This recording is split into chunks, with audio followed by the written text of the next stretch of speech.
Gadis ini hanya terdiam menghadapi kemarahan sang kepala sekolah, di mana ia tak sendiri. Namun, pemuda populer bernama James Barford itu duduk berdampingan, di mana sang kepala sekolah telah mengetahui kekacauan yang terjadi pada pesta penyambutan itu adalah karena ulah pemuda tersebut. Namun, James tampak santuy menghadapi sang pria hingga pria itu pun menegurnya dan berkata jika ia diskor dari timnya membuat James terdiam. Di mana di saat pria itu bertanya apakah Ruby mengetahui sesuatu tentang pemuda itu hingga ia tidak berdaya menghadapi ulah James. Ruby pun terdiam, namun gadis itu pun berkata jika ia tak ada masalah apapun dengan pemuda itu, membuat James yang melihat itu tampak lega. Dan akhirnya sang kepala sekolah pun memberikan keputusan jika ia pun tak akan memberikan rekomendasinya pada gadis itu. Yang dijawab Ruby jika ia memohon agar memberikan satu kali kesempatan untuk membuktikan keterampilan organisasinya dengan melaksanakan penggalangan dana yang akan diadakan sebentar lagi, membuat sang kepala sekolah terdiam sesaat dan akhirnya memberikan keputusan jika ia menyetujuinya. Namun dengan satu syarat, yaitu sang pemuda James Barford ikut serta dalam kepanitiaan penggalangan dana itu, bekerja sama dengannya, membuat keduanya saling berpandangan namun tak dapat lagi menolaknya.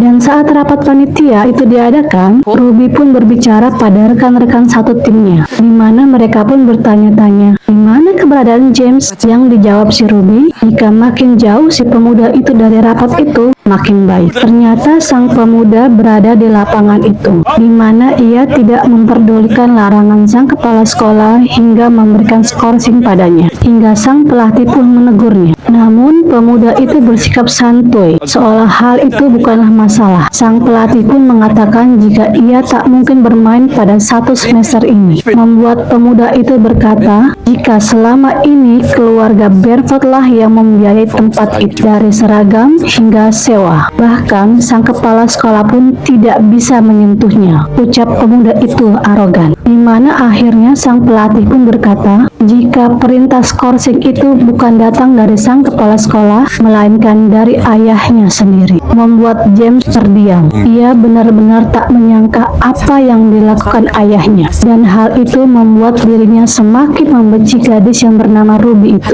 Lydia pun berkata jika kakaknya adalah anak emas ayahnya dan jika ia bicara semuanya akan beres. Namun Lydia berkata agar sang kakak tidak mencari masalah dengan gadis itu. Namun lagi-lagi James yang arogan berkata jika gadis itu yang tak menyadari kalau ia sedang berhadapan dengan siapa. Sementara saat itu Ruby dan rekan-rekannya kembali mengadakan rapat untuk pelaksanaan acara penggalangan dana itu, di mana rekannya pun menunjukkan konsep miliknya. Namun semua orang tak tertarik dengan idenya tersebut. Namun Ruby pun mengucapkan terima kasih pada rekannya. Tapi tiba-tiba James menyela, lalu duduk dekat dengan Ruby. Lalu keduanya terlibat percakapan sengit. Namun saat Ruby bertanya pada rekan-rekan lainnya apakah mereka memiliki ide yang lain, semuanya tampak diam. Tiba-tiba James kembali berkata jika ia memiliki ide agar mereka memiliki konsep pesta gaya Victoria dengan tema busana berkelas dan terbuka, membuat rekan-rekan terlihat tertarik dengan ide pemuda itu. Tapi tidak begitu dengan Ruby yang berkata jika acara tersebut sisa 3 hari lagi dan mereka tidak akan sempat mempersiapkan poster dan yang lainnya. Tiba-tiba James beranjak dan menghampiri papan itu, lalu mulai menggambar sesuatu. Semua memperhatikannya dengan penasaran, di mana para gadis itu tampak terpana saat melihat hasil lukisan sang pemuda yang menggambar konsep miliknya itu,